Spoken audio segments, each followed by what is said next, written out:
दोस्तों, आज आप सुनेंगे डायन का नवा भाग।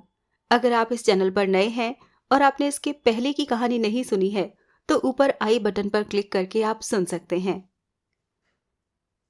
फरारी के अंदर बहुत देर तक सन्नाटा छाया रहा, क्योंकि न वो रहस्यमय शख्स कुछ बोला था, न अंगद और सुकन्या की आत्मा की आवाज तो कोई सुन ही नहीं सकता था।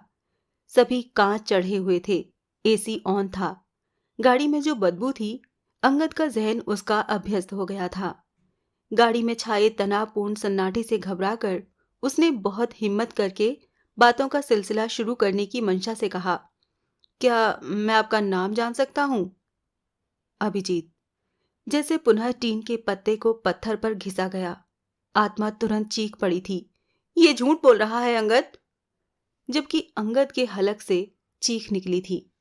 अभिजीत, क्या हुआ? उसने पूछा। कुछ नहीं, कुछ नहीं। हड़बड़ाकर अंगद ने ऐसा कहा जरूर, मगर हकीकत ये है कि उसने अपनी रीढ़ की हड्डी में सिहरन सी दौड़ती महसूस की थी, क्योंकि पलक झपकते ही कपाली के पति का नाम याद आ गया था। मगर फिर जल्दी ही ये सोचकर खुद को समझाया कि एक नाम के दो आदमी भी तो हो सकते हैं। उसने पूछा, क्या मेरे नाम में कोई खराबी है? नहीं नहीं, कैसी बातें कर रहे हैं आप? तुम्हारा नाम? अंगद।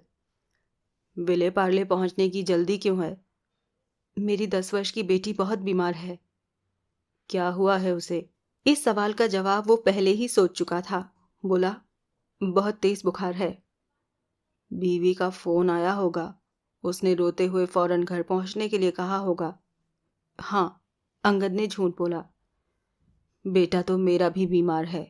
इत्तेफाक से उसकी उम्र भी 10 ही वर्ष है। दरअसल मैं बिजनेस मीटिंग के लिए महाबलेश्वर गया था। पत्नी का फोन पहुंचा कि बेटे की तबीयत ज्यादा खराब हो गई है। कहने लगी, सब कुछ छोड़ छाड़ कर जल्दी से आ जाओ। वो रो रही थी, इसीलिए गाड़ी तेज चला रहा था। झूठ है, ये जो कह रहा है वो सरासर झूठ है अंगद। तुम इसकी किसी भी बात पर यकीन मत करो, आत्मा ने कहा। मगर उससे अनजान अंगद ने पूछा, आपके बेटे को क्या हुआ? कहता है कि उसके सिर पर छिपकली सवार है। छिपकली सवार है? इन शब्दों के साथ अंगद इतनी बुरी तरह चौंका कि अगर ये कहा जाए कि वो सीट से उछल पड़ा तो गलत न होगा। पलक झपकते ही न केवल उसके चेहरे पर आतंक के साए मंडराने लगे थे, बल्कि गाड़ी का टेम्परेचर 20 होने के बावजूद जिस्म पसीने से भीग गया था। हकबकाई सी अवस्था में वो अभिजीत की तरफ देखता रह गया था। मैं अंगद को अपनी आवाज क्यों नहीं सुना सकती? बेबसी से तड़पती आत्मा ने अपने अदृश्य हाथ का जोरदार घूंसा गाड़ी की छत पर मारा था। मैं यहाँ अपनी मौजूदगी का एहसास उसे क्यों नहीं करा सकती? कुछ करो दुर्गा माता, मेरे भाई की मदद करो। क्या हुआ? तुम इतनी बुरी तरह चौंके क्यों? कुछ नहीं। अंगद खुद को नियंत्रित रखने की भरपूर चेष्टा के साथ बोला। बड़ी अजीब बीमारी के बारे में बता रहे हैं आप। किसी के सिर पर छिपकली कैसे सवार हो सकती है? मेरा कहना भी यही है, लेकिन अंकुर ऐसा ही कहता है। अंकुर? अंगद एक बार फिर चौंका। मेरा बेटा। उफ! आत्मा के अदृश्य चेहरे पर हर तरफ बेबसी ही बेबसी नजर आ रही थी। फिर वो ये सोचकर शांत बैठ गई कि उसके कुछ भी करने से कुछ नहीं होगा, जबकि अंगद की आंखों के सामने धनपत के बेटे का चेहरा नाच रहा था। उसका चेहरा, जिसे सबसे पहले उसने एक थी डायन के सेट पर शूटिंग में हिस्सा लेते देखा था, और फिर सपने में कपाली द्वारा उसकी बलि देखी थी। एक बार फिर वो संभल कर बोला, तो आपके बेटे का नाम अंकुर है? शालू ने रखा है, उसे यही नाम पसंद है। शालू? अंगद के छक्के छूट गए। उसकी समझ में नहीं आ रहा था कि ये हो क्या रहा है। ये शख्स सारे के सारे वो ही नाम क्यों ले रहा है जो पहले भी उसकी जिंदगी में आ चुके हैं। क्या ये संयोग है? क्या इतना बड़ा संयोग हो सकता है? अंगद किसी नतीजे पर नहीं पहुंच सका था कि अभिजीत की आवाज उसके कानों में पड़ी। कैसे आदमी हो यार तुम? बात बात पर चौंकने की बीमारी तो नहीं है तुम्हें? पहले मेरा नाम सुनकर चौंके, बीमारी के बारे में सुनकर चौंके, फिर अंकुर का नाम सुनकर चौंके, और अब मेरी पत्नी का नाम सुनकर तुम्हारे चेहरे पर 12 बज गए हैं। चक्कर क्या है ये? कुछ नहीं। काफी कोशिश के बावजूद अंगद खुद को नियंत्रित नहीं कर पा रहा था। दरअसल मैं अभी तक यही सोच रहा हूँ कि कोई बच्चा ये कैसे कह सकता है कि उसके सिर पर छिपकली सवार है। ये सोच सोच कर तो मेरा और शालू का ही नहीं, उन डॉक्टर्स का भी दिमाग खराब हुआ जा रहा है जिन्हें उसे दिखाया है। किसी की समझ में रोग नहीं आ रहा। सबका यही कहना है कि उसे भ्रम हो गया है, जबकि शालू का कहना है कि इतना छोटा बच्चा झूठ नहीं बोल सकता। आपने उसे किस डॉक्टर को दिखाया है? कस्बे में जितने भी डॉक्टर हैं सबको दिखा चुके हैं। कस्बे में? इसी रास्ते में हाईवे से हटकर पंजर नाम का एक छोटा सा कस्बा है। बड़ी शांत और खूबसूरत जगह है। मुंबई की भीड़ भाड़ से बचने के लिए हम वहीं रहते हैं। इसका मतलब आप वहां जाएंगे? जाहिर है। तो फिर आपने मुझे लिफ्ट क्यों दी? मैंने तो आपसे कहा था मुझे मुंबई जाना है। मुझे भी मुंबई ही जाना है। अभी तो आपने कहा। फोन पर मेरे और शालू के बीच यही तय हुआ है कि हम रात में ही अंकुर को मुंबई ले जाकर डॉक्टर को दिखाएंगे। यानी पहले आप अपने घर जाएंगे, वहां से अंकुर को लेकर मुंबई के लिए निकलेंगे? इसके अलावा और क्या हो सकता है? इसमें तो टाइम लगेगा, जबकि मुझे जल्दी है। घबराओ मत, हमें खुद ही जल्दी है। अंकुर को जल्दी से जल्दी डॉक्टर के पास जो पहुंचाना है। जितना टाइम कस्बे से उसे लेने में लगेगा उसे मैं रास्ते में कवर कर लूंगा। अंगद को बोलने के लिए कुछ भी समझ ना आया। फिर भी अगर कहो तो मैं तुम्हें यहीं हाईवे पर छोड़ देता हूँ। किसी और से लिफ्ट लेकर मुंबई पहुंच जाना, क्योंकि मेरी मजबूरी है, घर तो जाना ही होगा। बिल्कुल ठीक। आत्मा कहने लगी, यही ठीक रहेगा अंगद। तुम यहीं उतर जाओ, किसी और गाड़ी से लिफ्ट ले लो। जबकि नहीं नहीं, उसकी जरूरत नहीं है। अंगद के दिल में छिपकली ग्रस्त अंकुर से मिलने की इच्छा ने बड़ी प्रबलता से सिर उठाया था। इसीलिए बोला, क्या मैं जान सकता हूं कि अंकुर कितने समय से अपने सिर पर छिपकली सवार होने की शिकायत कर रहा है? आज 5वां दिन है। ये शुरू कैसे हुआ? मंडे वाले दिन भरी दोपहरी में वो खेलने के लिए घर से बाहर निकल गया था। फिर करीब 2:30 बजे कस्बे के 3-4 लोग उसे बेहोश अवस्था में उठाकर लाए। वो बेहोश कैसे हो गया? घबराई हुई शालू ने भी यही पूछा था। कस्बे के लोगों ने बताया कि वो उन्हें इमली के पेड़ के नीचे मिला था। इमली के पेड़ के नीचे? कस्बे के लोगों ने इमली के उस पेड़ के बारे में जो बताया, उसे सुनकर शालू के होश ही उड़ गए। क्या बताया? ये कि चिलचिलाती दोपहर में अंकुर को उस पेड़ के पास नहीं जाना चाहिए था, क्योंकि उस पर कपाली रहती है। कपाली? अंगद के सारे शरीर में झुरझुरी सी दौड़ गई। जिस्म एक बार फिर पसीने से नहा गया था। चेहरे पर हर तरफ आतंक ही आतंक नजर आने लगा। अभिजीत ने पूछा, क्या तुमने भी उसका नाम सुना है? नहीं तो। न चाहते हुए भी अंगद बौखला गया था। मैंने तो ये नाम कभी नहीं सुना। तुम्हें देखकर तो ऐसा नहीं लगा। ग, गलत।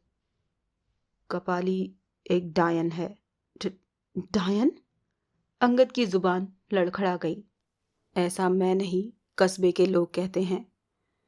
उन्होंने शालू से यही सब कहा कि पीपल के उस पेड़ पर कपाली रहती है। वो 2 टाइम इमली के उस पेड़ से उतरकर नीचे आती है। एक भरी दोपहर में, तब जबकि आसपास कोई नहीं होता। दूसरे रात के 12 बजे। इन 2 टाइमों पर इमली के उस पेड़ के आसपास किसी को नहीं जाना चाहिए। कोई चला जाए तो क्या होता है? वही जो अंकुर को हो गया। यानी वो कहने लगता है कि उसके सिर पर छिपकली सवार हो गई है। बच्चा, जवान, बूढ़े, औरत, मर्द, सभी कस्बे के लोगों का कहना है कि ऐसा पहले भी कई लोगों को हो चुका है। जरूरी नहीं कि सिर पर छिपकली ही सवार हो, कुछ भी उल्टा सीधा हो सकता है। आदमी ऊल जुलूल बोलने लगता है, ऊट पटांग हरकतें करने लगता है। सिर पर छिपकली सवार होने की बात तो अंकुर के मुंह से पहली बार ही सामने आई है, जबकि पहले एक औरत ने ये कहा था कि उसके जिस्म में सांप घुस गया है। ओह, उनके मुताबिक किसी को ऊल जुलूल महसूस होना या ऊट पटांग बातें करना कोई बीमारी नहीं है, बल्कि उसका मतलब ये होता है कि उस इंसान के दिलो दिमाग पर कपाली सवार हो गई है। उस हालत में कस्बे के वो लोग क्या करते हैं? कस्बे के करीब 15 किलोमीटर दूर जंगल में झोपड़ी डालकर एक ओझा रहता है। वो मरीज को उसके पास ले जाते हैं। वो झाड़ फूक करता है और मरीज ठीक हो जाता है। क्या तुम अंकुर को उसके पास? नॉनसेंस। कस्बे के लोग अनपढ़ और गंवार हैं। हम पढ़े लिखे लोग भला उसकी तरह अंधविश्वासी कैसे हो सकते हैं? मेरे ख्याल से कपाली वपाली की ये कहानी उन्हीं जैसे कम बुद्धि वाले लोगों द्वारा गढ़ी गई काल्पनिक कहानी है। सीधी सी बात है, बच्चे को वहम हो गया है और उसका इलाज कोई डॉक्टर ही कर सकता है।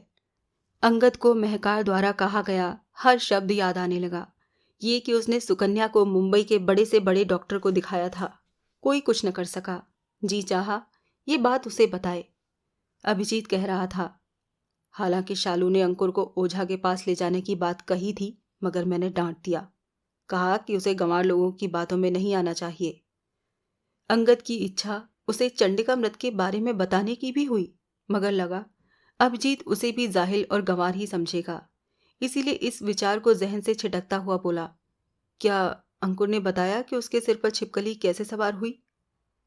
सबसे पहले शालू ने पूछा था, फिर मैंने भी कई बार पूछा और अंकुर ने बताने की कोशिश भी की, मगर अभिजीत की आवाज भर्रा गई। ऐसा लगा था जैसे चाहकर भी आगे के शब्द मुंह से न निकाल पाया हो। रोना आ रहा हो और उसे रोकने की कोशिश कर रहा हो। अंगद ने उसकी तरफ देखा, परंतु ये देखकर सन्न रह गया कि चेहरे पर ऐसा कोई भाव न था, जैसे वो खुद को रोने से रोकने की कोशिश कर रहा हो। सफेद पेंट से पुता चेहरा बिल्कुल सपाट नजर आ रहा था। काले चश्मे में छुपी आंखें सड़क पर स्थिर थीं। उसकी आवाज और चेहरे के भावों में कोई तालमेल न पाकर अंगद को अजीब सा लगा। वो केवल इतना ही कह सका, मगर शालू के पूछने पर जब पहली बार उसने बताने की कोशिश की तो दर्द से तड़पने लगा। अपने सिर की तरफ देखता हुआ कहने लगा, नहीं आंटी, मैं कुछ नहीं बता रहा। प्लीज आप मेरे सिर को खुरचना बंद कर दो। उसकी वो हालत और तड़पन देखकर शालू घबरा गई, जबकि वो शालू से कहने लगा, मम्मी प्लीज उसके बारे में मत पूछो। वो बताने से मना करती है, अपने पंजों से मेरा सिर खुरचती है, कहने लगती है अगर किसी को भी इस बारे में बताया तो तेरे कपाल में घुस जाऊंगी और मार डालूंगी। मेरे पूछने पर भी यही सब हुआ। अंकुर जैसे ही उसके बारे में बताने की कोशिश करता, दर्द से तड़पने लगता, छटपटाने लगता। ऐसी हालत हो जाती कि देखी नहीं जाती। इसीलिए अब तो हमने उससे पूछना भी बंद कर दिया है। अंगद के जहन में जहां ये बात आई कि अंकुर के साथ भी ठीक वही हो रहा है जो सुकन्या दीदी के साथ हुआ था, वहीं इस बात ने उसे हैरान कर दिया कि जो वेदना अभिजीत की आवाज और उसके मुंह से निकलने वाले लफ्जों से टपक रही थी, उसका उसके चेहरे पर दूर दूर तक कोई अता पता नहीं था। चेहरा उस वक्त भी पत्थर की तरह सपाट नजर आ रहा था। ये फर्क किसी भी तरह उसकी समझ में नहीं आ रहा था। फिर भी सवाल किया, जब वो किसी को छिपकली के बारे में नहीं बता रहा होता तब क्या होता है? बिल्कुल शांत रहता है। कहता है छिपकली उसके सिर पर सो रही है, किसी किस्म का नुकसान नहीं पहुंचा रही। बीच बीच में अपने सिर की तरफ आंखें उठाकर बातें करने लगता है। अंगद ने कुछ कहने के लिए मुंह खोला ही था कि गाड़ी को तेज झटका लगा। उसने चौंक कर सड़क की तरफ देखा तो पाया गाड़ी हाईवे छोड़कर पतली सड़क पर पहुंच चुकी थी। झटका उसी के कारण लगा था। मुंह से निकला, क्या ये कस्बे का रास्ता है? हाँ, ये खेल खेल रहा है अंगद। बहुत देर से शांत बैठी सुकन्या की आत्मा ने अपने दोनों हाथों से अंगद के जिस्म को झंझोड़ते हुए कहा, तुम बहुत बड़ी मुसीबत में फंसने वाले हो, कुछ करो अंगद। मगर अंगद चुप बैठा रहा। डॉक्टर कजारिया के लॉबी में कदम रखते ही अनिल कश्यप, राजीव, सुनील, आराधना और उसकी माँ सोफों से खड़े हो गए। अनिल कश्यप ने पूछा, क्या हुआ कजारिया? कुछ पता लगा कि वो नाटक कर रहा है या वाकई कोई केस है? न वो नाटक कर रहा है कश्यप, और न ही डबल पर्सनैलिटी का चक्कर है। कजारिया बोला, ये तो एक तीसरा ही और बेहद हैरत अंगेज चक्कर निकला। कैसा चक्कर? असल में वो एक एक्सीडेंट में मारा जा चुका पुलिस इंस्पेक्टर है। कजारिया कहता चला गया। अगर मैं अपने डॉक्टरी अनुभव के आधार पर कहूं तो वो ये है कि उस इंस्पेक्टर के दिलो दिमाग पर किसी केस को हल करने की धुन इस हद तक सवार है कि मरने के बाद भी उसके दिलो दिमाग से निकल नहीं पाई। इसीलिए उसकी आत्मा अंतरिक्ष में विलीन नहीं हुई, बल्कि धरती पर ही भटकती रही। ऐसे किस्से तुमने भी सुने होंगे कि मरते वक्त अगर किसी के दिल में कोई इच्छा रह जाए तो उसकी आत्मा को मुक्ति नहीं मिलती, बल्कि वो धरती पर ही भटकती रहती है। मेरे ख्याल से काले खां के साथ भी वैसा ही हुआ है। ये बात उसने मुझे खुद बताई है कि भटकती हुई उसकी आत्मा आनंद और आराधना के बेडरूम में पहुंच गई और फिर आनंद के जिस्म में दाखिल हो गई। क्या ऐसा हो सकता है? ऐसा हो चुका है, कजारिया ने अपना एक एक शब्द जमाते हुए कहा। उससे हुई बातों के आधार पर मैं दावे के साथ कह सकता हूं कि वो आनंद नहीं बल्कि इंस्पेक्टर काले खां है। अनिल कश्यप बोला। जो बात तू कह रहा है दिमाग उसे स्वीकार नहीं कर पा रहा, पर स्वीकार तो करनी पड़ेगी क्योंकि तू कह रहा है। तू तो ऐसी घटनाओं का डॉक्टर है। पर अंकल, आराधना रोने को तैयार थी। मेरा आनंद कहाँ गया? क्या वो कभी अपने शरीर में नहीं लौटेगा? लौटेगा क्यों नहीं बेटी, जरूर लौटेगा, विश्वास रखो। फिलहाल आनंद के जिस्म में काले खां की आत्मा घुसी हुई है। जब तक वो नहीं निकलेगी तब तक आनंद अपने जिस्म में वापस नहीं आ सकेगा और मैं उसे आनंद के जिस्म से निकालने और आनंद को उसके जिस्म में वापस लाने की पूरी कोशिश करूंगा। असमंजस में फंसी आराधना चुप रह गई। आओ उससे मिलते हैं, कहने के बाद कजारिया राजीव और सुनील की तरफ देखता हुआ बोला। मेरे ख्याल से अब तुम समझ गए होगे कि उसके साथ किसी किस्म की मारपीट करने से कोई फायदा नहीं होने वाला। दोनों खामोश रहे। उसके बाद वो सभी उस कमरे में पहुंचे जिसमें काले खां को बंद किया था, लेकिन वो वहां नहीं था। वो सभी हक्के बक्के रह गए।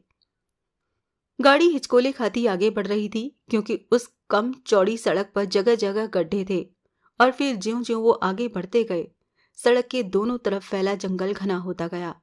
जंगली कुत्तों के भौंकने और सियारों के रोने की आवाजें आने लगी। बीच बीच में कई बार हाथी की चिंगाड़ भी सुनाई दी। वातावरण डरावना सा होता जा रहा था। जंगल इतना ज्यादा घना होता चला गया कि अंगद के दिल में दहशत सी बैठती चली गई। और फिर एक ऐसी घटना घटी जिसने उसके जिस्म के जर्रे जर्रे को कपा कर रख दिया। हुआ ये कि एक मोड़ के बाद अचानक ही सड़क के बीचों बीच खड़ा एक जंगली सूअर नजर आया। वो किसी शेर की तरह लंबा और ऊंचा था। हेडलाइट्स में उसकी आंखें बड़े बड़े बल्बों की तरह चमक रही थीं। गाड़ी की तरफ देखकर उसने अपना भयंकर जबड़ा फाड़ा और इतनी जोर से दहाड़ा कि सारा जंगल दहल उठा। गाड़ी लगातार अब उसकी तरफ बढ़ रही थी। रोको रोको, अंगद चिल्लाया और रफ्तार भी इतनी ज्यादा नहीं थी कि अभिजीत रोक नहीं सकता था, मगर उसने गाड़ी रोकने की कोई कोशिश नहीं की बल्कि रफ्तार बढ़ा दी थी। सूअर दूसरी दहाड़ के साथ गाड़ी पर झपटा और दोनों में बहुत तेज टक्कर हुई। गाड़ी को तेज झटका लगा था जबकि सूअर का भारी भरकम जिस्म हवा में उछलकर सड़क पर जा गिरा। अगले पल गाड़ी उसे कुचलती हुई आगे निकल गई। अंगद ने सीट पर बैठे ही बैठे तेजी से पलटकर पीछे देखा। गाड़ी की पिछली लाइट की रोशनी में सड़क पर पड़ा लहूलुहान सूअर बुरी तरह तड़पता नजर आया। वो मरने से पहले की तड़प थी और फिर वो दृश्य गाड़ी दूर निकल आने के कारण अंधेरे में डूबता चला गया। गर्दन सीधी करते हुए अंगद के मुंह से खौफ में डूबी आवाज निकली, उसे बचाया जा सकता था। तब हम नहीं बचते। क्यों? क्योंकि ये जंगल है, उनका इलाका। अगर हम गाड़ी रोक लेते तो कुछ देर बाद दूसरे जानवर भी आ सकते थे। वो हमें इस कदर घेर लेते कि आगे बढ़ने का रास्ता नहीं मिलता। बड़े बेरहम हो तुम। अपनी जान बचाने के लिए बेरहम बनना पड़ता है। उसकी आवाज में ऐसा हिंसक भाव था कि अंगद थरथरा कर रह गया था। रात के ही नहीं, दिन के वक्त भी इस सड़क पर गाड़ी रोकने का मतलब है अपनी मौत। अंगद को अचानक उस रहस्यमय शख्स से डर लगने लगा। कारण शायद ये था कि सफेद पेंट से पुते चेहरे पर अब भी कोई भाव नहीं था। अंगद सोचने लगा, कैसा आदमी है ये जिसके चेहरे पर कोई भाव ही नहीं आता। करीब 5 मिनट बाद, जबकि अंगद किसी हद तक खुद को नियंत्रित कर चुका था, तब बोला, और कितनी दूर है? क्या? आपका घर? बस पहुंच ही गए समझो। सामने नजर आने वाले मोड़ के बाद बस एक मोड़ और तुम मेरे घर के सामने होगे।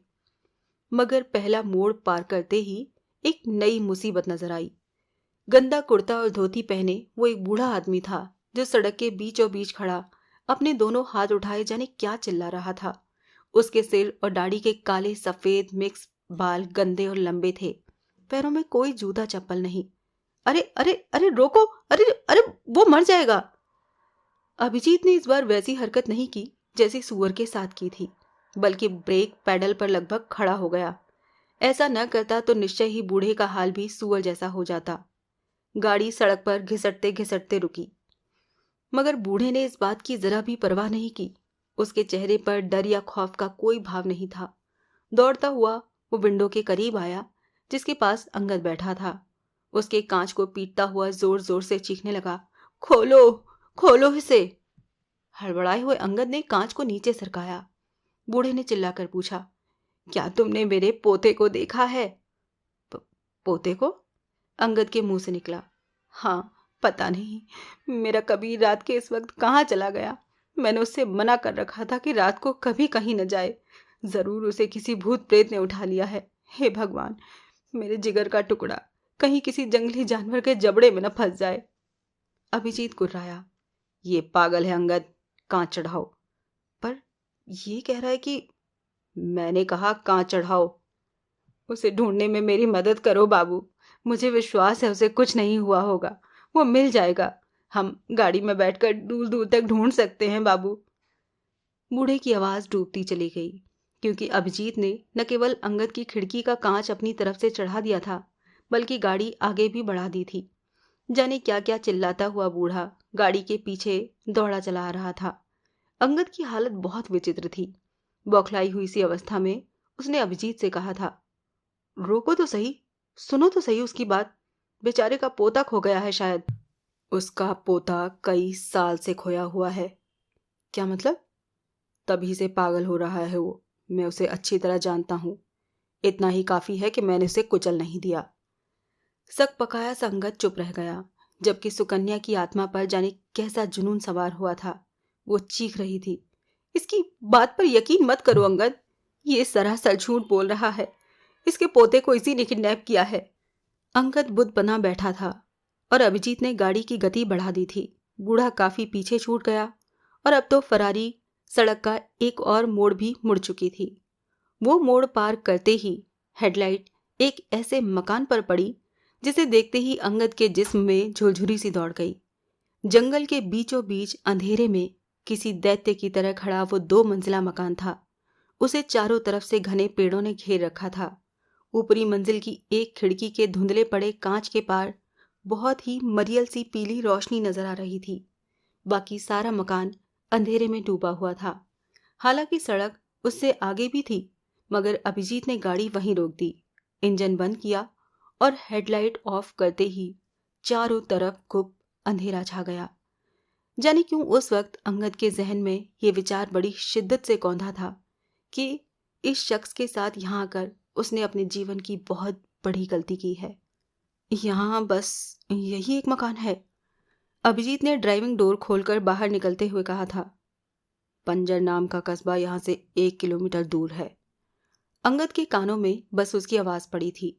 अंधेरे के कारण अब वो उसे नजर नहीं आ रहा था।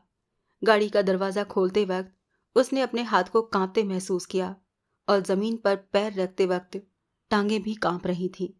फिर उसने खुद से कहा, अंगद, अब हिम्मत से काम लेने के अलावा कोई चारा नहीं है। हिम्मत बांधे वो गाड़ी से बाहर आ गया। अभिजीत ने अपनी जेब से एक पेंसिल टॉर्च निकालकर ऑन कर ली थी। रोशनी की उस छोटी सी लकीर ने अंगद के हौसले को बहुत बल दिया। वो लपक कर अभिजीत के नजदीक पहुंच गया और यही क्षण था जब जहन में खौफ के बारूद से भरा बम सा फूटा। ऐसा बम जिसकी चिंगारियां उसके जिस्म में दौड़ रहे रक्त की हर बूंद को खौफजदा कर गईं। ऐसा इसलिए हुआ था क्योंकि अभिजीत के नजदीक पहुंचते ही वो बदबू एक बार फिर उसके नथनों में घुसकर जहन को जकड़ती चली गई, जिसे उसे गाड़ी में मरे किसी चूहे की बदबू बताया था। ये महसूस करते ही अंगद की शिराओं में दौड़ता खून मानो जम गया कि वो बदबू अभिजीत के जिस्म से आ रही थी। उस अभिजीत के जिस्म से जिसने मकान की तरफ बढ़ते हुए कहा था, मेरे पीछे आओ। उसके पीछे बढ़ना तो दूर, दहशत की ज्यादती के कारण अंगद हिल तक न सका था। ऐसा लग रहा था जैसे जमीन के हाथों ने उसके पैर जकड़ लिए हों, जबकि जिधर अभिजीत गया था उस तरफ से सूखे पत्तों के चरमराने की आवाज आने लगी थी। थोड़ा आगे जाकर वो घूमा और फिर पलटकर पेंसिल टॉर्च की बारीक रोशनी अंगद के जिस्म पर डालता हुआ बोला, वहीं खड़े क्यों रह गए मिस्टर अंगद? आओ। "अ, आ तो रहा हूं।" अंगद ने कदम आगे बढ़ाए तो लगा वो लड़खड़ा कर गिर जाएगा। अभिजीत की आवाज आई, संभल कर। अंगद के मुंह से बोल न फूट सका क्योंकि उसका हलक सूख चुका था। अभिजीत फिर घूमा और मकान के दरवाजे की तरफ बढ़ गया। अंगद उसके पीछे बढ़ जरूर रहा था, मगर अंदर से कोई हर पल चीखे जा रहा था, ये क्या बेवकूफ़ी कर रहा है अंगद? उसके पीछे मत जा, तू किसी मुसीबत में फंसने वाला है, भाग जा यहाँ से। मगर उस वक्त अंगद भागता भी तो कहाँ, किस तरफ? हर तरफ जंगली जानवरों से भरा जंगल था। उसके पास अभिजीत के पीछे जाने के अलावा कोई रास्ता नहीं था। अब उसके पैरों तले दबने वाले सूखे पत्ते भी चीखने चिल्लाने लगे थे। भयानक वातावरण ने अंगद के जहन को ही नहीं बल्कि मुकम्मल वजूद को अपनी गिरफ्त में ले लिया था। वो जब भी रुकता, आगे बढ़ते हुए अभिजीत को जाने कैसे पता लग जाता कि वो पलटता और टॉर्च की प्रकाश किरण उसके जिस्म पर डालता हुआ कहता, मैं समझ सकता हूँ मिस्टर अंगद कि तुम्हें डर लग रहा है, मगर डरने की कोई बात नहीं, मैं हूं ना। अंगद कैसे बताता कि वो उसी से डर रहा है? बेखौफ चले आओ। और अंगद उसकी तरफ बढ़ता चला जाता। सूखे पत्तों से भरा करीब 30 फुट का रास्ता पार करने के बाद वो उजाड़ और भुतहा से मकान के भारी भरकम दरवाजे के पास पहुंचे। उस पर लोहे की एक मोटी सांकल लटक रही थी। अभिजीत ने सांकल का निचला सिरा पकड़कर उसे किवाड़ पर मारते हुए बजाया तो बड़ी ही डरावनी आवाज दूर दूर तक गूंज गई। उस वक्त तक अंगद भी उसके करीब पहुंच चुका था जब उसने तीसरी बार सांकल बजाई। अंदर से लकड़ी का मोटा डंडाला सरकने की आवाज आई। अंगद बड़ी मुश्किल से अपने जिस्म की कपकपाहट को रोके हुए था और उस वक्त तो रोकने के लाख चेष्टाओं के बाद भी अपने हलक से निकलने वाली चीख को न रोक सका जब दरवाजा खोलने वाली औरत पर नजर पड़ी। उसके हाथों में पीली रोशनी उगलती एक ऐसी लालटेन थी जिसकी चिमनी का 50% हिस्सा काला पड़ चुका था। उस औरत की आंखें सफेद थीं। सफेद आंखों के बीच बस इतने छोटे 2 काले बिंदु नजर आ रहे थे जैसे काले पेन से फुल स्टॉप लगा दिया हो। अंगद उन्हीं आंखों को देखकर चीख पड़ा था। काले खां इस वक्त स्काई कलर की घिसी हुई जीन्स और ऐसी सफेद टी शर्ट पहने हुए था जिस पर आगे और पीछे की तरफ लाल रंग से बहुत बड़े दिल के निशान बने हुए थे। पैरों में सफेद रंग के पीटी शूज। अनिल कश्यप के बंगले की 4 दीवारी पार करके सड़क पर आने में उसे जरा भी मेहनत नहीं करनी पड़ी थी और सड़क पर आते ही उसने जान लिया था कि वो जूहू के इलाके में था। उसने ऑटो पकड़ा और सीधा धनपत के बंगले पर जा पहुंचा। लोहे वाले गेट पर दरबान मौजूद था, लेकिन वो किसी को भी बंगले के अंदर आने जाने से न रोक रहा था क्योंकि बार बार गाड़ियां अंदर बाहर आ जा रही थीं। लोहे वाले गेट को पार करने पर देखा ड्राइव वे के दाएं बाएं अनेक गाड़ियां पार्क हुई थीं। जो तेजी उसके जहन में थी उसी तेजी के साथ आगे बढ़ता इमारत के मुख्य द्वार के नजदीक पहुंचा। वहां इधर उधर जत्थे बनाए अनेक स्त्री पुरुष खड़े आपस में बातें कर रहे थे। माहौल शांत और गमगीन था। काले खां समझ सकता था कि ये गमगीन माहौल अंकुर और धनपत की मृत्यु के कारण है, लेकिन उसके सिर पर तो सरिता को सिटी हॉस्पिटल ले जाकर नंदिनी की शिनाख्त कराने का भूत सवार था। इसीलिए किसी की परवाह किए बगैर वो मेन गेट पार कर गया। लॉबी में कदम रखते ही उसे ठिठक जाना पड़ा क्योंकि वहां कम से कम 25-30 लोग बैठे हुए थे। सारा फर्नीचर लॉबी के कोनों में सिमेट दिया गया था।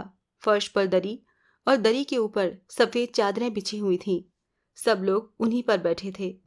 घुटने मोड़े सरिता ठीक सामने बैठी थी। उसके जिस्म पर सफेद साड़ी और ब्लाउज था।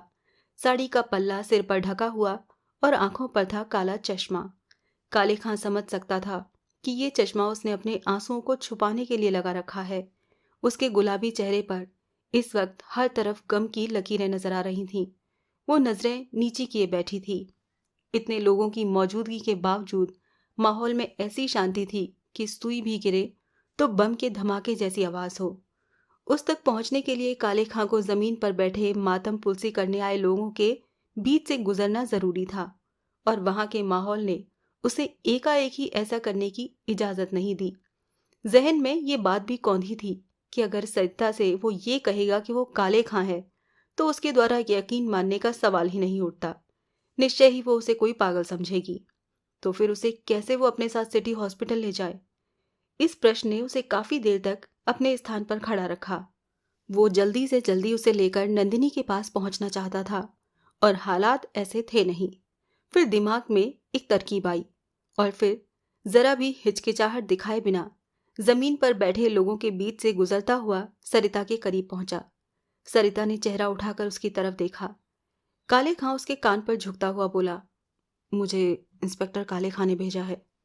सरिता के चेहरे पर सवालिया निशान नजर आए। काले खां ने पुनः फुसफुसाते हुए कहा, मुझे अकेले में आपसे कुछ बातें करनी है।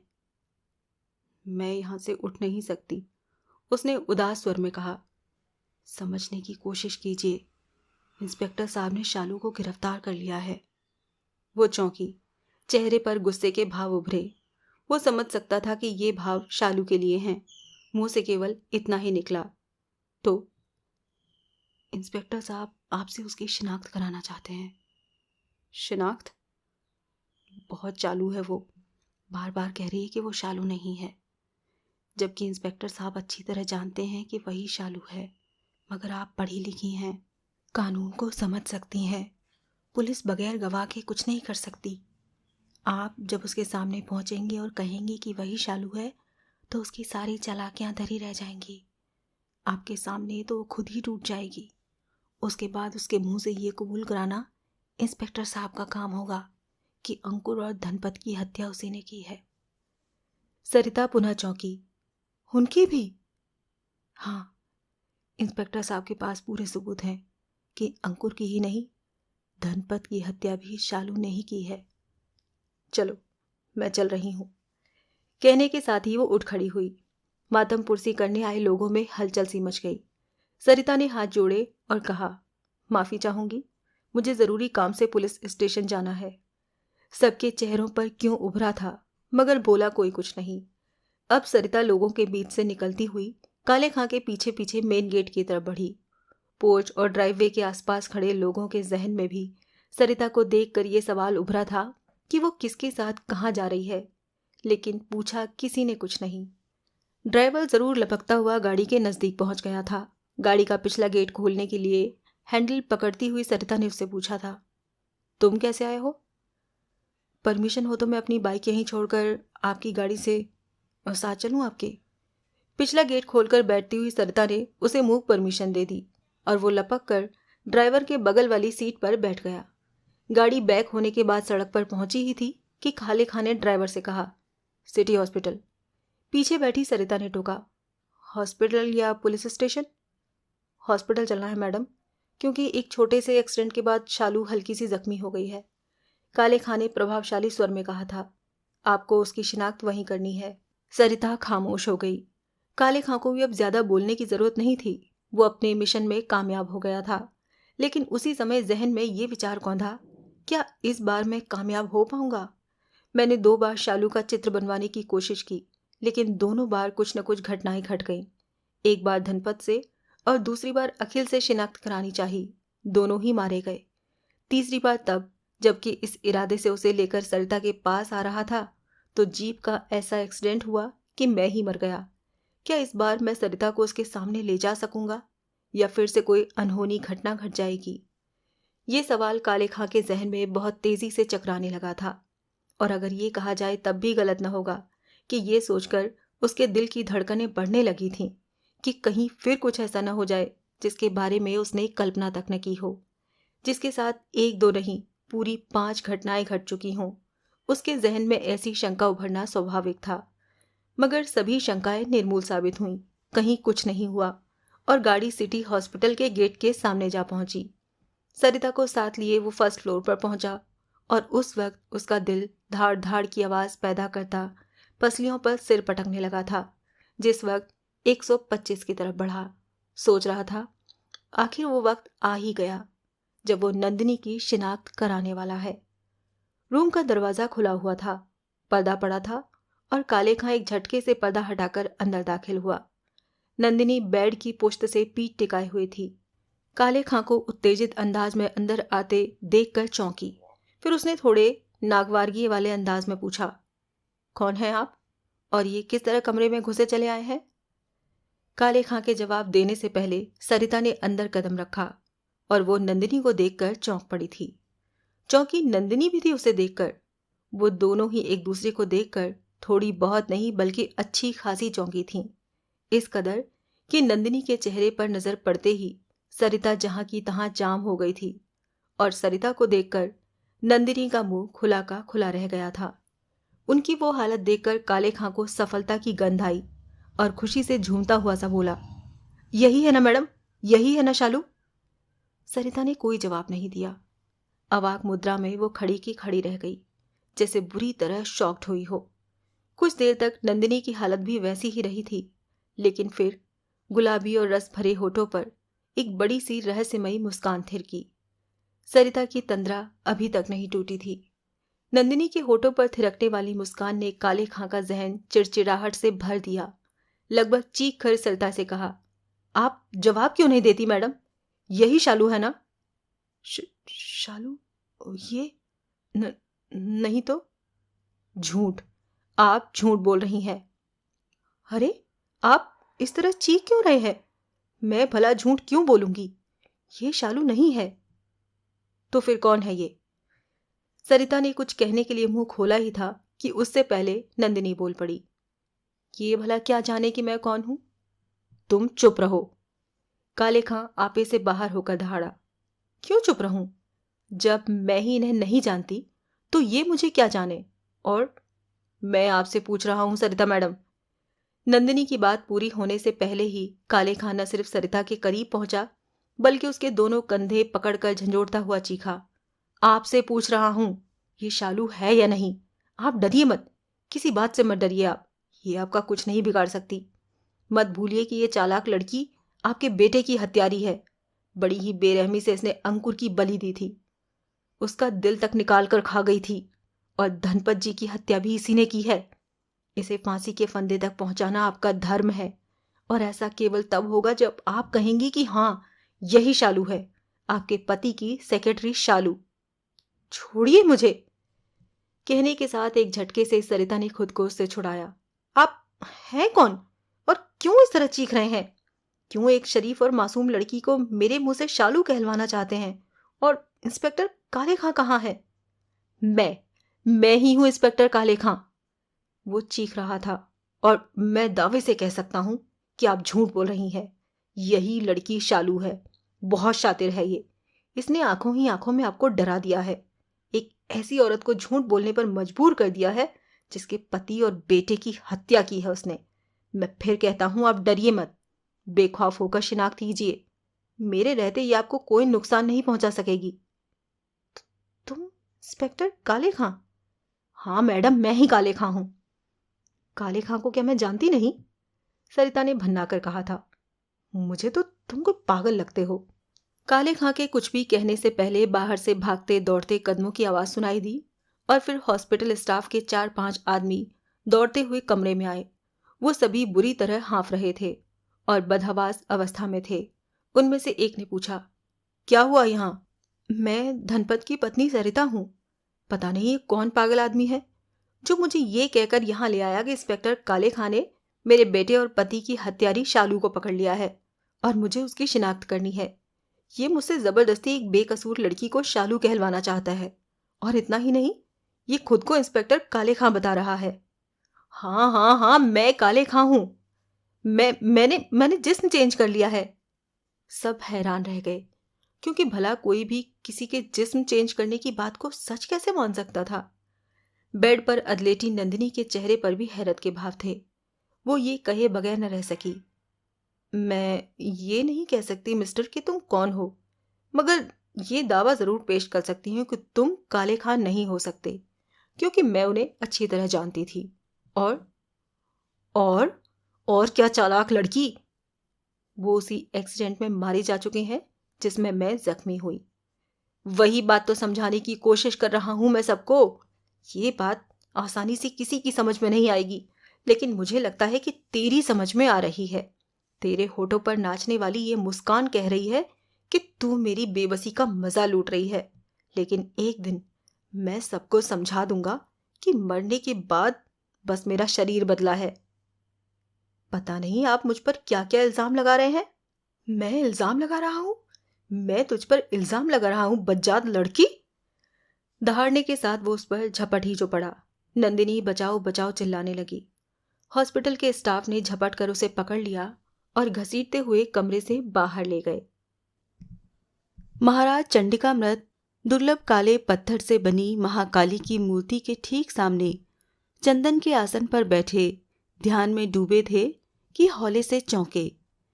किसी ने उनके चौड़े मस्तक पर ऐसे अंदाज में दस्तक दी थी जैसे किसी दरवाजे को खुलवाने के लिए दी गई हो। उन्होंने आंखें खोली। नजर के ठीक सामने खड़ी एक पारदर्शी आकृति दिखी। वो ऐसी आकृति थी जैसे हवा में पानी से बनाई गई हो। उस आकृति के चेहरे पर हर तरफ वेदना ही वेदना नजर आ रही थी। चंडिकामृत के मुंह से ये शब्द निकले, ओह, ये तुम हो सुकन्या। क्यों विघ्न डाला हमारे ध्यान में?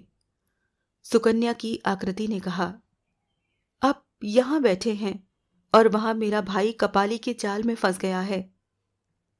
हमने तो पहले ही कहा था वो अपनी चाल जरूर चलेगी। क्या मतलब है इस बात का? सुकन्या की आत्मा भन्नाई हुई थी।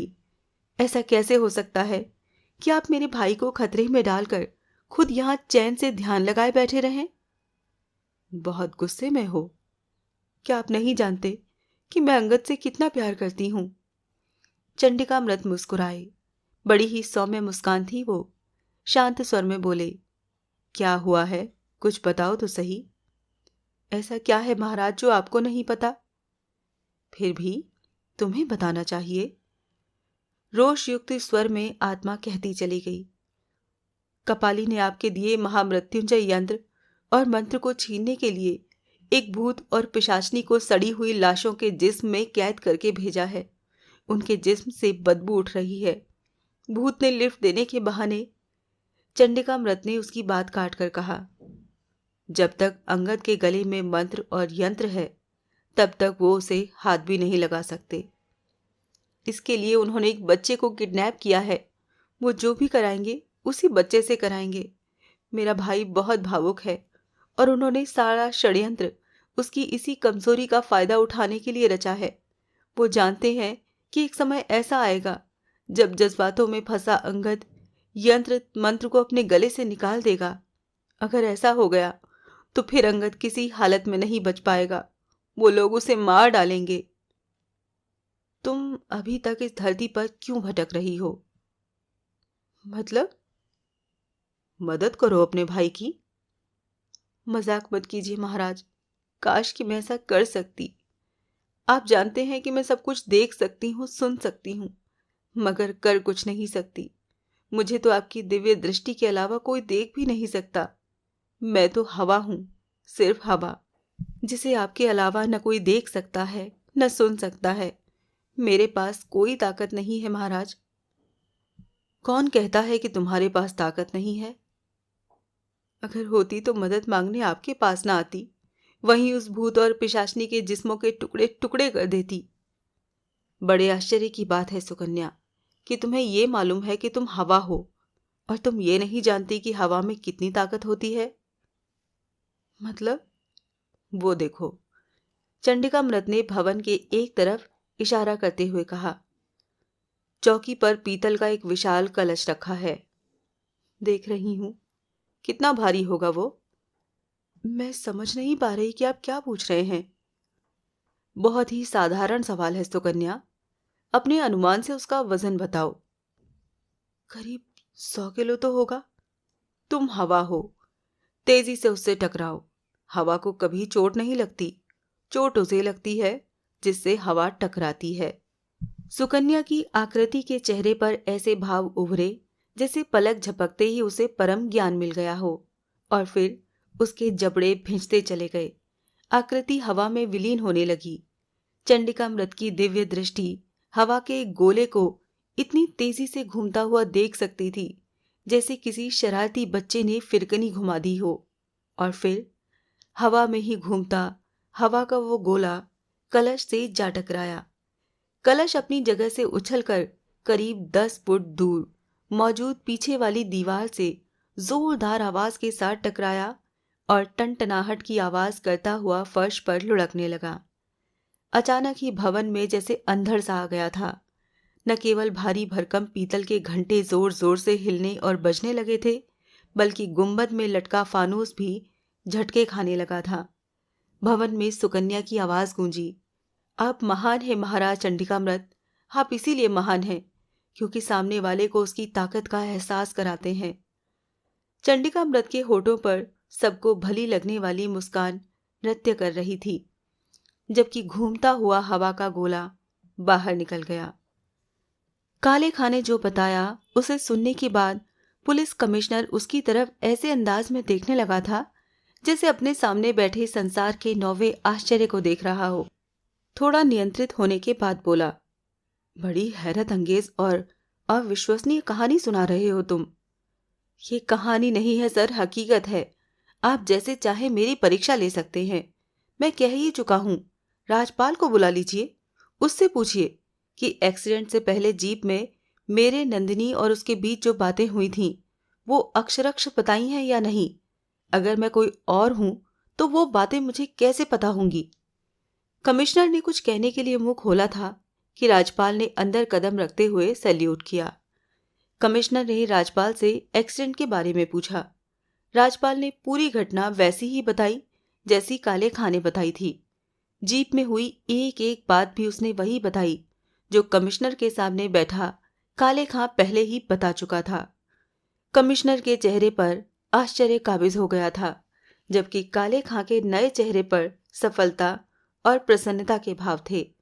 पूरी बात बताने के बाद राजपाल ने कहा, बड़े दुख की बात है सर कि उस एक्सीडेंट में इंस्पेक्टर साहब की मौत हो गई।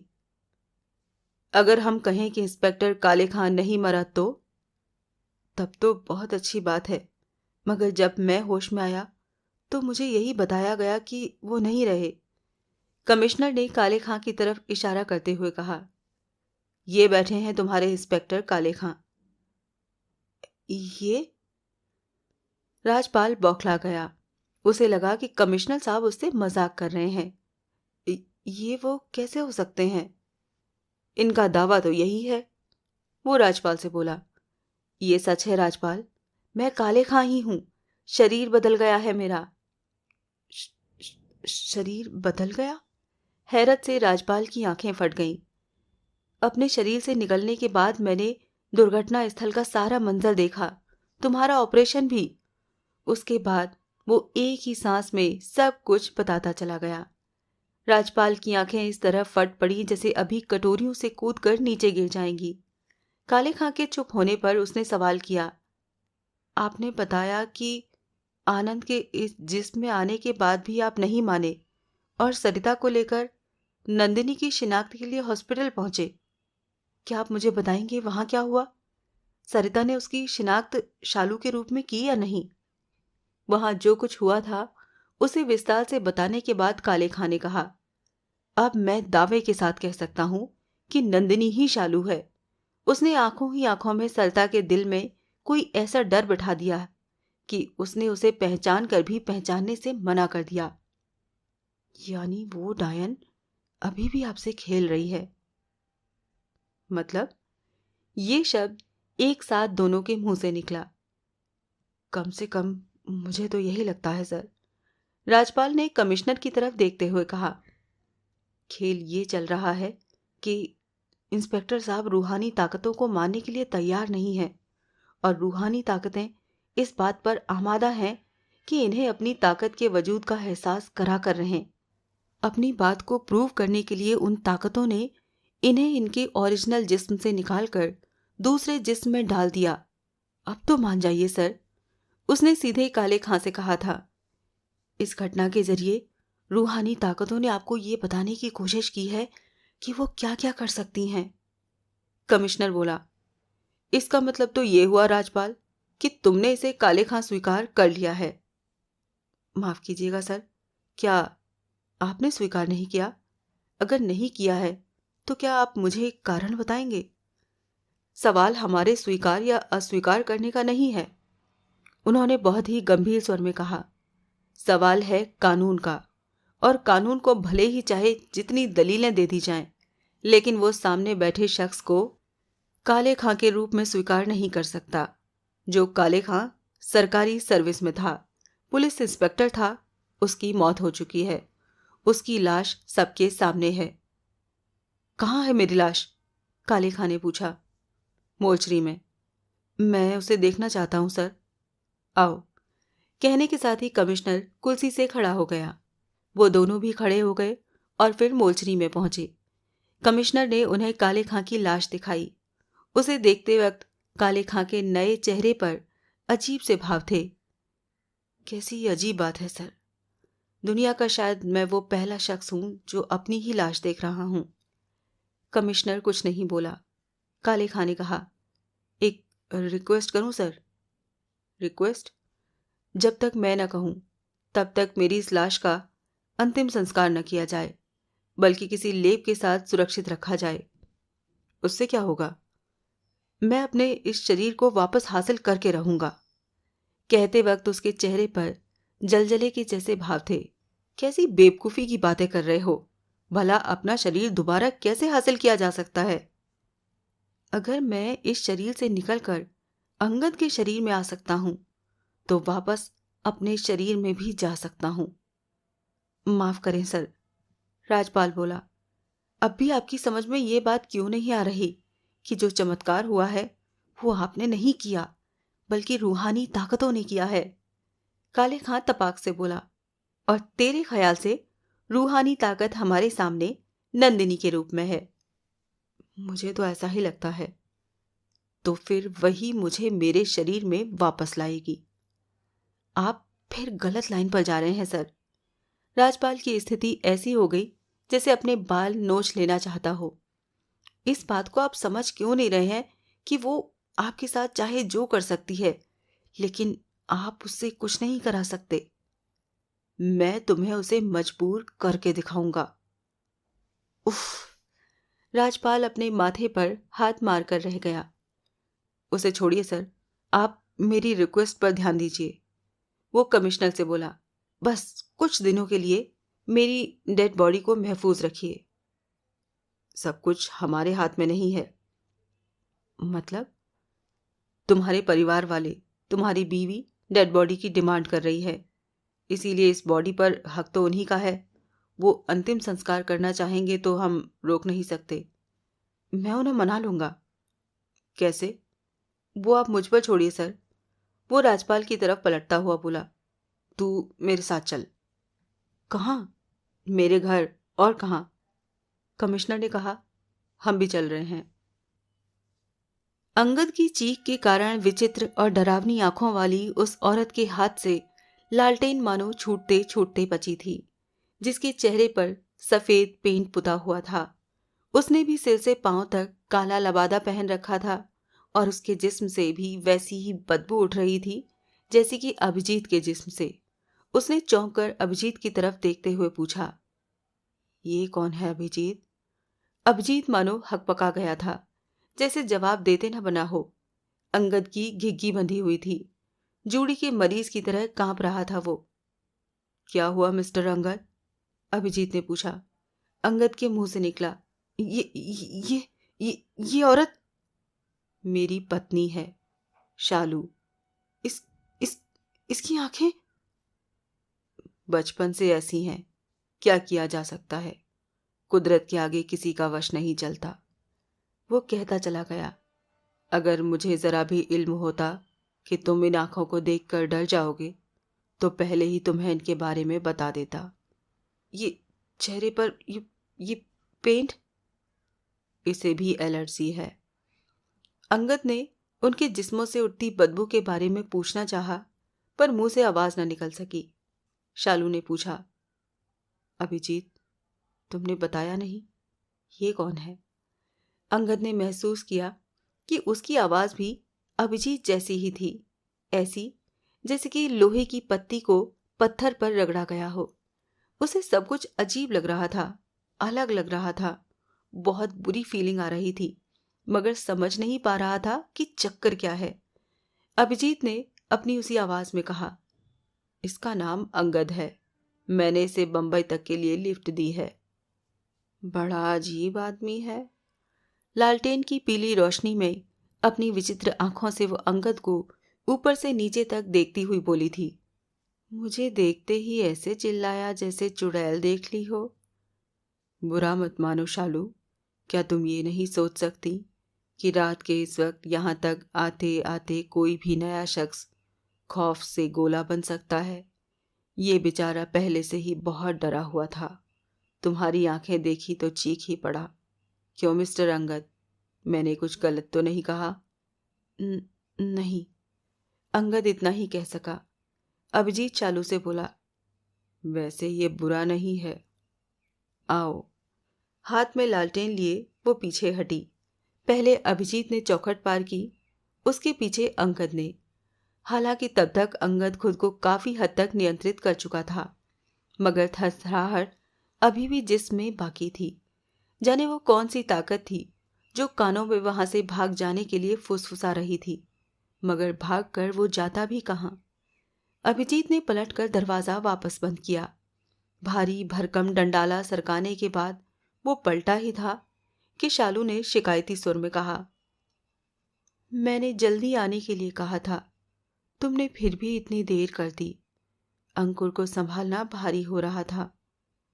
क्या वो फिर से छिपकली से बात कर रहा है? बीच बीच में करने लगता है। नींद की गोली दी? दी, मगर उसका कुछ असर नहीं है। और दे देती? कोशिश की थी, मगर कपाली ने नहीं लेने दी। वो उसके सिर को खुरचने लगी। अंकुर दर्द से तड़पने लगा। कहने लगा, गोली नहीं खाऊंगा मम्मी। आओ, देखता हूं। कहने के साथ ही अभिजीत शालू से आगे निकल गया था। शालू लालटेन संभाले उसके पीछे थी और अंगद उसके पीछे। लालटेन के अलावा वहां रोशनी का कोई इंतजाम नहीं था और उस रोशनी में ज्यादा कुछ दिखाई नहीं दे रहा था। फिर भी इतना तो वो देख ही चुका था कि वो एक बहुत बड़ा डबल हाइट का हॉल था। गुंबद में बंधी जंजीर के साथ बहुत ही विशाल परंतु आदम जमाने का फानूस लटका हुआ था। मुख्य द्वार के ठीक सामने की तरफ चौड़ी सीढ़ियां बालकनी तक चली गई थी। अभिजीत उन्हीं की तरफ बढ़ा। अंगद भले ही अभी तक वहां के डरावने माहौल से अपने जहन को मुक्त न कर पाया हो, मगर इतना तो समझ ही चुका था कि अंकुर उस कमरे में होगा जिसकी खिड़की से झांकता प्रकाश उसे बाहर से ही नजर आ गया था। उसने सीढ़ियों की तरफ बढ़ते हुए पूछा, क्या इस मकान में बिजली नहीं है? दूर दूर तक कोई खंबा ही नहीं है तो बिजली कहाँ से होगी? ये शब्द सीढ़ियां चढ़ते हुए अभिजीत ने कहे थे। मेरी समझ में नहीं आ रहा कि इस जगह और इस मकान में ऐसा क्या है कि आपने इसे अपना रेजिडेंस बनाया? रात में आए हो इसीलिए ऐसा लग रहा है। दिन में देखना चारों तरफ कितना सुंदर नजारा है। अंगद ने सोचा, मुझे क्या पड़ी है, एक बार इस भूतिया मकान से निकल जाऊं, उसके बाद तो मैं पलट कर भी न देखूं। सीढ़ियां चढ़ने के बाद वो बालकनी में पहुंचे। बालकनी से उस कमरे में जिसमें अंकुर था, वहां पहले से ही एक लालटेन मौजूद थी। 2 लालटेन होने के कारण पीली रोशनी थोड़ी सी बढ़ गई। अंगद ने देखा, एक 10 वर्षीय लड़का आराम कुर्सी की पुश्त से पीठ टिकाए उसके अर्धचंद्राकार पहियों के सहारे झूल रहा था। उसने सफेद रंग का निक्कर और लाल टी शर्ट पहन रखी थी। गोरा रंग, नीली आंखें और भूरे बालों वाला वो एक सुंदर लड़का था, मगर आंखों को सिर की तरफ उठाए जाने किससे बातें कर रहा था। मुझे स्पाइडरमैन की ड्रेस पसंद है आंटी, क्या आप मुझे वो दिलाओगी? फिर ऐसा लगा जैसे वो छिपकली की तरफ से दिए जाने वाले जवाब को सुन रहा हो और उसके तुरंत बाद खुशी से उछलता हुआ बोला, वेरी गुड आंटी, तब तो मैं कभी नहीं चाहूंगा कि आप मेरे सिर से उतरें। अब तो आप मेरी सबसे अच्छी आंटी बन गई हैं। अंगद को उसका इस तरह बातें करना बहुत ही डरावना लगा। जहन के पर्दे पर रिम्पी उभर आई थी। उसे भी तो उसने इस तरह खुद से बातें करते देखा था और उस वक्त वो बुरी तरह से डर गया था। इस क्षण उसे अंकुर से सहानुभूति और कपाली से बहुत ही ज्यादा घृणा हुई, जो मासूम बच्चों को अपना शिकार बना रही थी। अंकुर ने अभी तक भी उनमें से किसी की तरफ नहीं देखा था, जैसे उसे कमरे में उनके आने का पता ही न हो। वो खुद ही खोया हुआ छिपकली से बातें कर रहा था। कहाँ खोए हो अंकुर? देखो, मैं आ गया हूं और अब हम बम्बई घूमने चलेंगे। ऐसा लगा जैसे अंकुर की नींद टूट गई हो। उसने अभिजीत की तरफ देखा और खुश होता हुआ बोला, आप आ गए डैडी? देखा, छिपकली आंटी कितनी अच्छी हैं। मगर एकाएक उसके चेहरे पर नाराजगी के भाव उभरे। आप बहुत गंदे हैं। मैं कब से आपसे स्पाइडरमैन की ड्रेस मांग रहा था, लेकिन आप नहीं लाए, जबकि छिपकली आंटी कह रही हैं कि वो मुझे। क्या आंटी मुझसे भी अच्छी हैं? उसने अंकुर की बात काटी। नहीं। अंकुर के ऐसा कहते ही उसके हलक से चीख निकली और फिर वो दर्द से तड़पता हुआ कहने लगा, नहीं नहीं नहीं आंटी, प्लीज मेरे सिर को मत खोलो। डैडी आपसे अच्छे नहीं है। बहुत दर्द हो रहा है। प्लीज प्लीज आंटी, मुझे माफ कर दो। अभिजीत ने झपट कर उसके दोनों कंधे पकड़े, झंझोड़ता हुआ बोला, खुद को संभालो अंकुर। अंकुर। अब अंकुर के मुंह से आवाजें तो बहुत निकल रही थी, मगर शब्द कोई नहीं था। उन्हें आवाजें नहीं, बल्कि अगर चीखें कहा जाए तो ज्यादा मुनासिब होगा।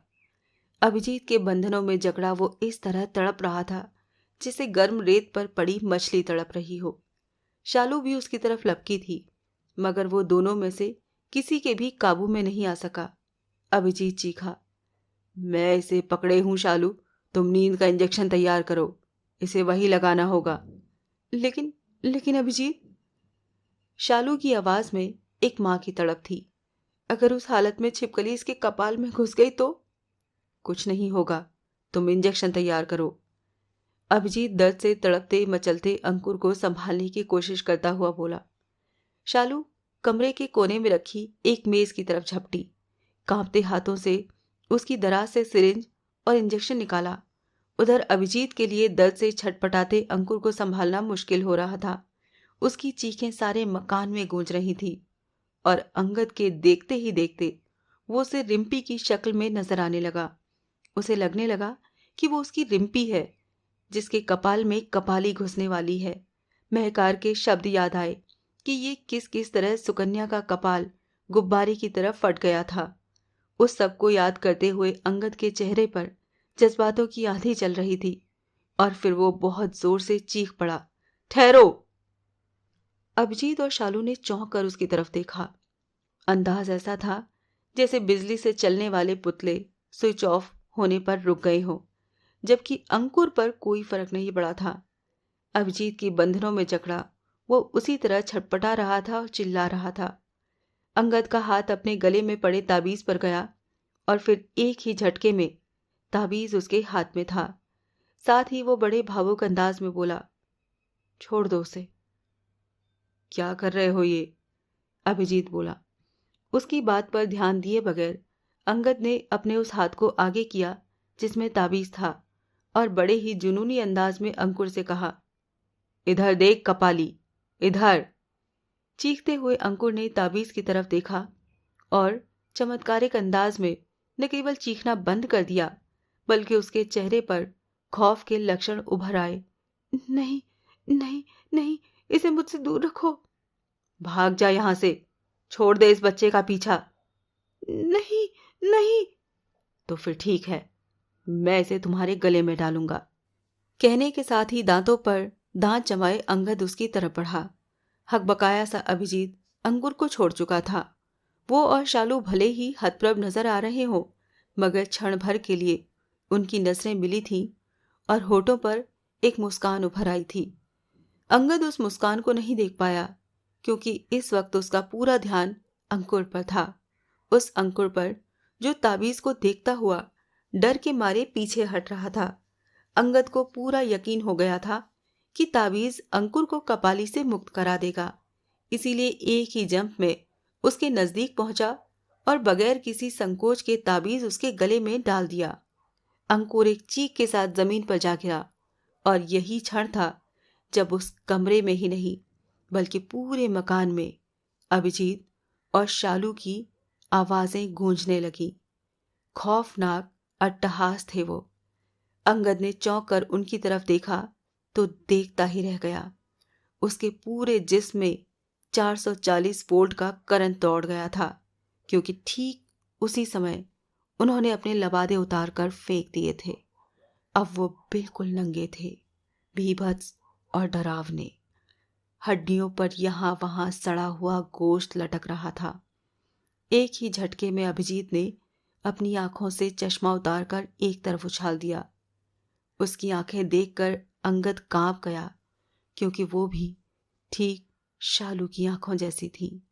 बड़ी बड़ी सफेद आंखों पर फुल स्टॉप जितना छोटा सा काला बिंदु। अंगद को सूझ नहीं रहा था कि क्या करे। लग रहा था जैसे वो किसी प्रेत लीला में फंस गया है।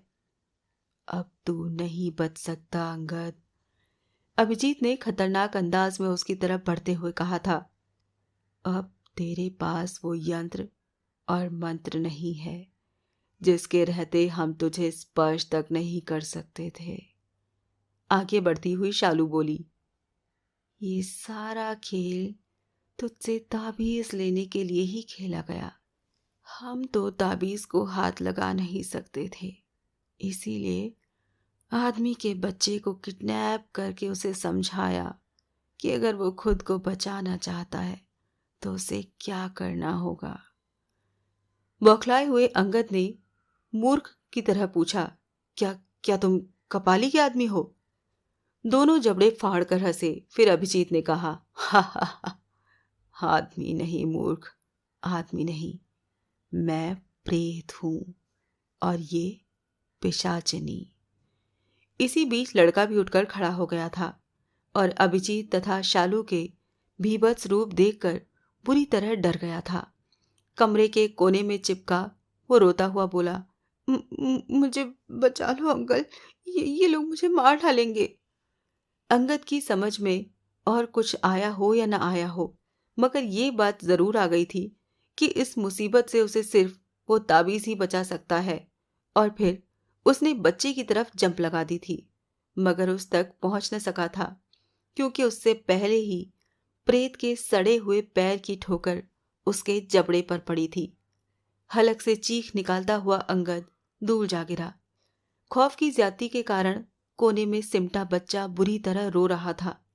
पिशाचनी ने दूर ही से उसे पुचकारते हुए कहा, तू क्यों डरता है बच्चे, तुझे हम कुछ नहीं कहेंगे। बच्चा बेचारा उसकी बात क्या समझता। वो उसी तरह कोने से चिपका डरा सहमा रोता रहा।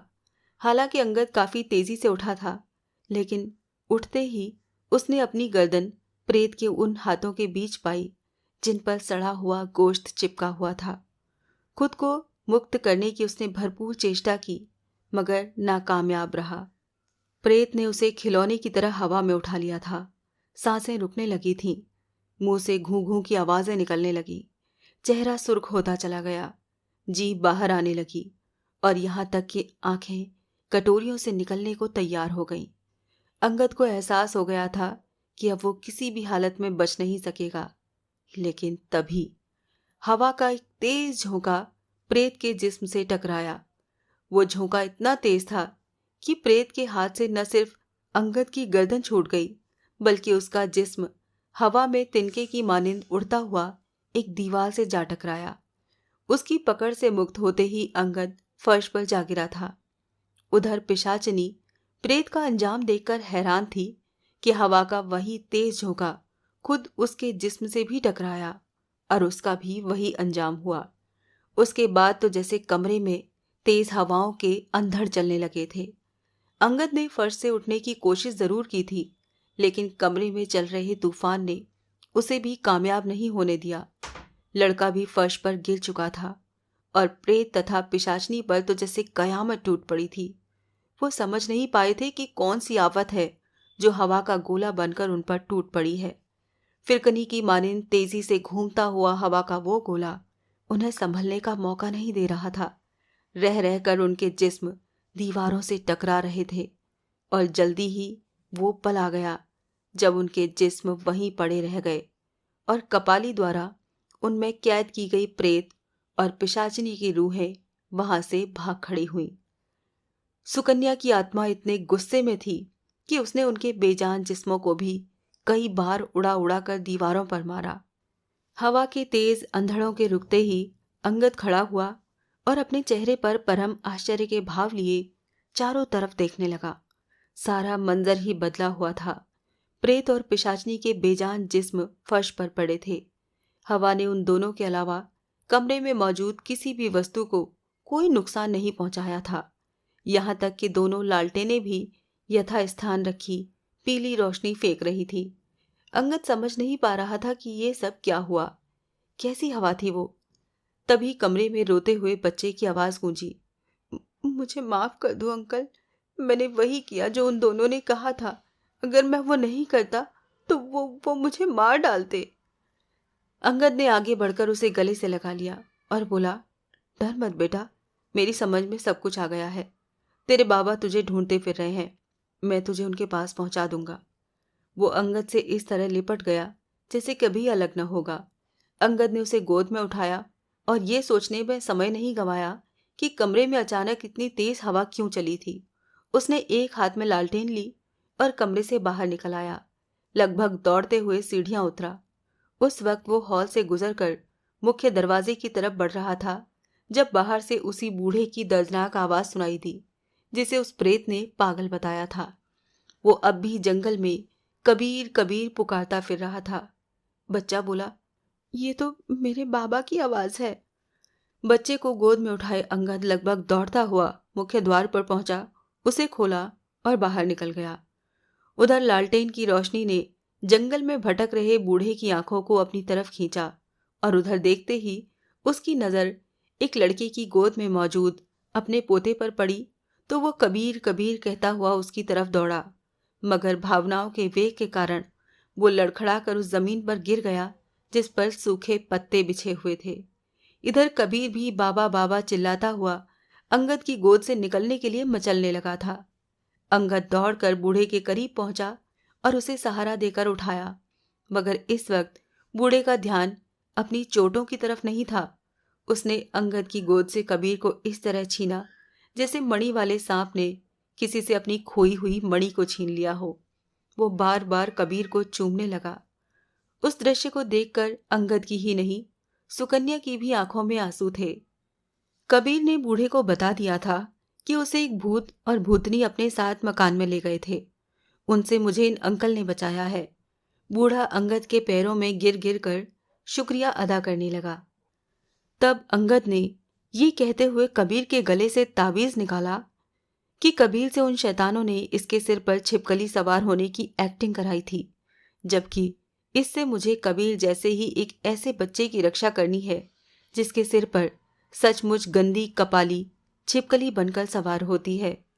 बूढ़ा शायद कुछ समझ न सका था, जबकि ताबीज को अपने गले में डालने के बाद अंगद गाड़ी की तरफ बढ़ गया। इससे आगे की कहानी जानने के लिए सुनिए डायन का अगला भाग।